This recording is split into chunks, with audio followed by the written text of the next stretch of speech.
After becoming a leading Infranet company in Northern Europe, Eltel is now vying to become a household name across the continent. Here to tell us more are Hannu Tynkkynen and Fredrik Menander. Well, Hannu, if I might start with you. For our viewers out there who are not familiar with the term, what exactly is the Infranet? Infranet means simply infrastructure networks. Today we have more and more smart devices that are connected in large amounts, and in future we will talk about the Internet of Things. Smart devices also need more intelligent networks, and we are adding more functionalities to networks like electricity or communications.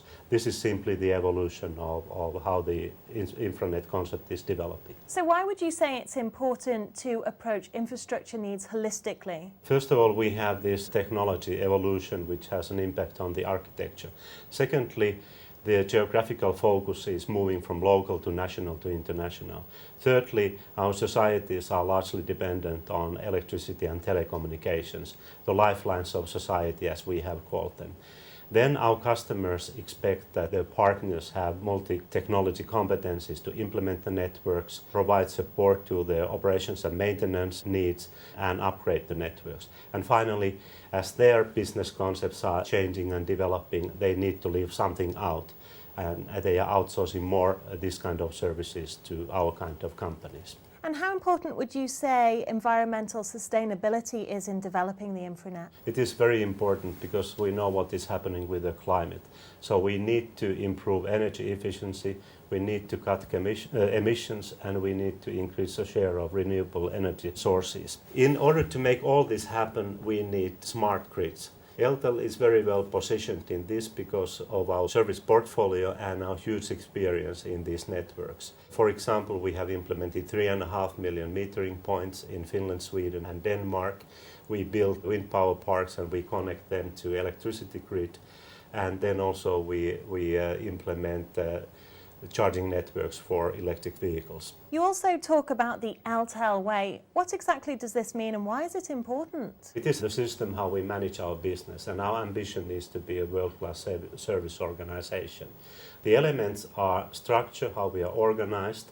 Then we need to have transparency of our performance, which is based on uniform reporting, meaning that we can benchmark performance of our 400 teams in the field, we can pick up the best practices, processes, and finally we can develop and empower our people so that they become more proactive and they can take a larger responsibility of their daily work.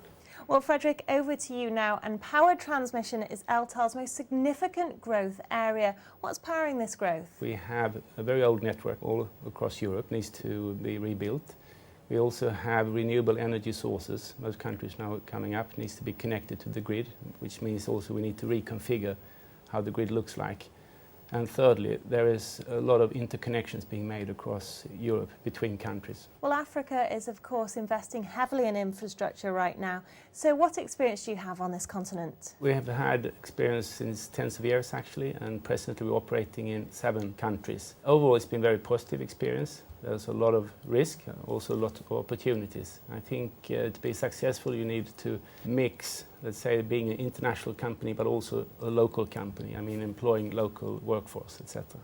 Well, would you say then that political instability has made it more difficult to set up telecom services? And what unique challenges have you faced? Africa, we have to understand, is several countries.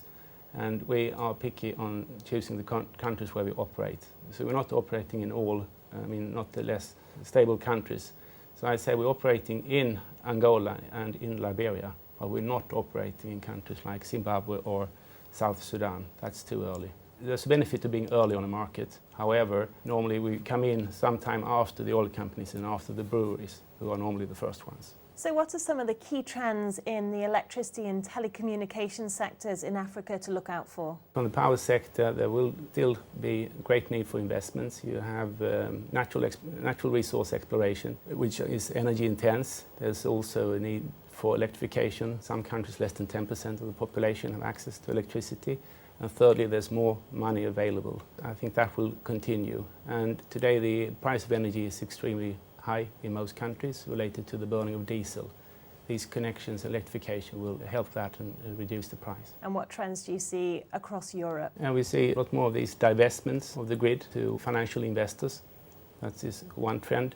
We all see the difficulty of deciding when and where to connect these renewable energy sources. And we also see that the infrastructure is getting smarter, so a lot more to come there. Now our business has been quite stable for tens of years. But now with these changes, business is becoming more exciting and there's also room for much more innovation. Fredrik, Manu, thank you. Thank you.